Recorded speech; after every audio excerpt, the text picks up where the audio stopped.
Okay, there's a few more important things that we need to talk about, and that's samples and loops. And we're going to start off with loops. And I can't think of a more uncool way to teach you about DJing than a PowerPoint presentation. but I don't know else how visually how to tell you this stuff. So I'm going to talk about what a loop is and sort of the theory and history behind it. And then I'm going to show you a very extreme basic way of how it works and what we're going to do on UDJ. So first of all, what is looping? And looping is just repeating a certain number of a certain part of the song over and over again. You can do it as many times as you want. So it's really important to remember that when this all started, it all started with turntables and records and not the technology that I'm showing you that we're doing it with today. So it was a skill that took a lot of practice and it wasn't easy to do. And the challenge is that you had to have two turntables and a mixer in the middle, like we see like in UDJ where you have a crossfader that you can go from one turntable to another. But you had to do this all by looking at the actual record itself and, knowing where the part of the song is, so you could switch it to the other record and go back and forth. How they did this was actually kind of cool. So we talked about some of the main DJs that first started, and one of the first guys was DJ Kool Herc, and he called this, instead of looping, because looping wasn't invented yet, he called this the merry-go-round. So what he would do, he actually went out and he bought 2 copies of the same record, and he played them on separate turntables beside each other. So what he would do is he would isolate the break in a song and play it, and then he'd have his second record ready to go, same song, same part of the break, and then while the first break ended, he would swap over to the second record and play the break again, and then rewind the first record back to the break, switch it over and play it. So it was the same part of the music would play over and over again by just bouncing back and forth between the 2 different records. Now, what's important to know is what is a break and why the break. Why DJ Kool Herc? Why did he decide to pick a particular part in the song to repeat over and over again? So he found, when he was DJing and watching the crowds in these parks and in the community centers and things like that, that people would really start to dance in particular parts of a song. And that's called the break, or the breakdown. It's the part where whatever sort of genre of music it is, there's an intro, there's a verse, chorus, and then all of a sudden it would just do this break where it's like this drum solo or like some sort of different sort of solo. But usually it's the drum solo. Everything stops and then there's the drum solo and then it goes on for a little bit and then it goes back to the chorus and the verse. Now, with the break, what he noticed is that when it got to the drum solo, when it got to the break, that's when people really started to dance and really started to get down. But the issue was that this didn't last long enough. It sort of lasted just a little bit. So what he would do, he would try to extend that break by repeating it, by doing a merry-go-round, by looping the term that we know today. So he would play it over and over and over again. And so this here, selecting that first, that break that he's selecting and extending it, was when people would really dance, and that's actually where the term break dancing comes from. The b-boying, the boys that are dancing to the breaks. That's how this all sort of came about and was invented.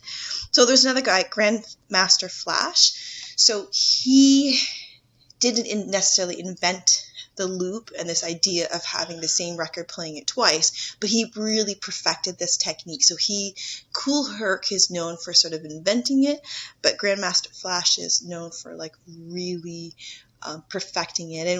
And when Grandmaster Flash, the thing about him, he was a really big showman when he's doing it, right? When he was, he's really getting in there and he's like using the crossfader, with his back, and he's spinning things with his elbows and things like that. So he was really flashy and really put on a really good show. So he ended up sort of gaining a lot more popularity than Kool Herc. And both of these guys are still around today. I mean, they're in their 50s, maybe early 60s, right? So that's sort of how it worked. So you would use it for a couple things. So for your loops where for extending that sort of break to really getting people into that groove and pumping it up and letting them have a chance to like really dance and get into the song. Another way that you can use a loop is that if you need to sort of just extend the one song while you're still setting up the other song, you can sort of like repeat certain parts of it. But so let me show you how basic ways that you would do this. You could use this, or how it works on UDJ. So what I've done is, first of all, I want you to hear what a break sounds like. And I'm picking the song by the Incredible Bongo Band, and the song itself is called Apache. Now, we're going to talk more about, the significance of this particular song, but what I want you to hear is just sort of what a break sounds like. In fact, I can actually see the break right here, because what it does, it breaks, it stops, and then it gets into this drum solo. So let's just listen to a little bit so you can hear kind of what it sounds like before the break.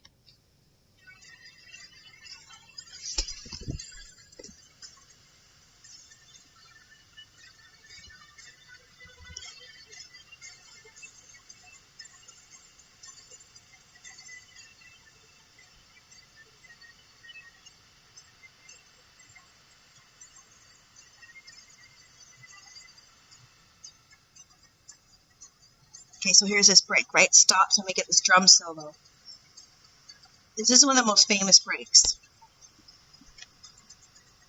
Okay, so that goes on and on. So the argument with Kool Herc and Grandmaster Flash is that break wasn't long enough. So this is why they did this. This is why they started making loops. Now, so how they would have done this is they would have had on two different turntables, they would have the same record, two records of the same song, right?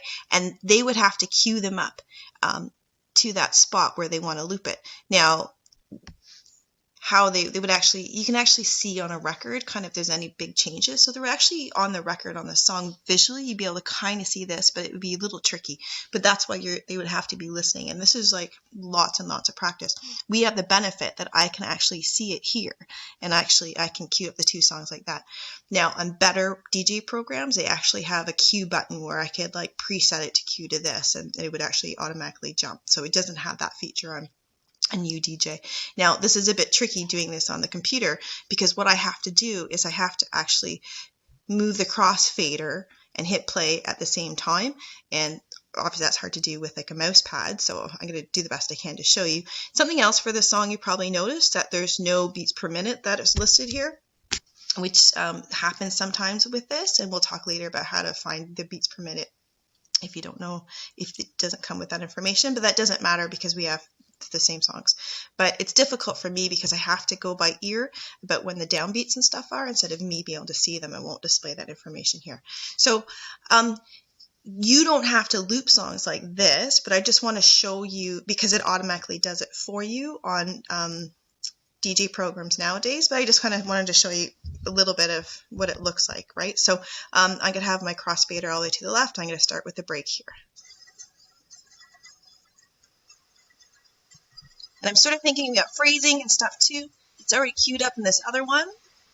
What I want to try and do is I want to loop this sort of manually, and I'm going to have to press play and then swap it over at the same time.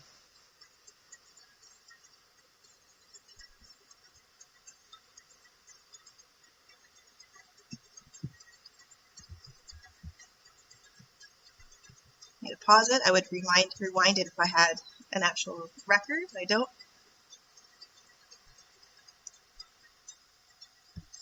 Okay, that was better.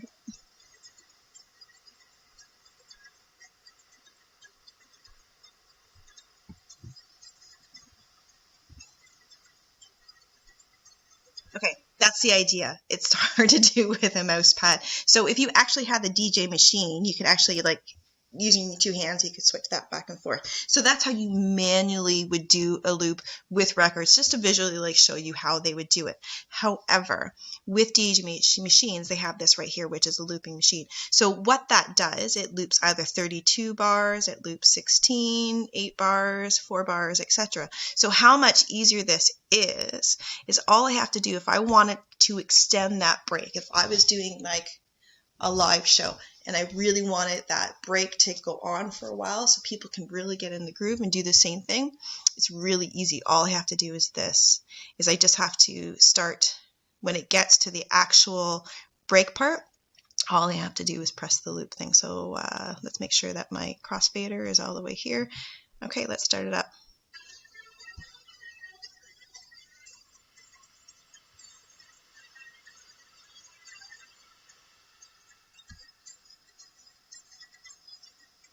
So it's counting 16 bars.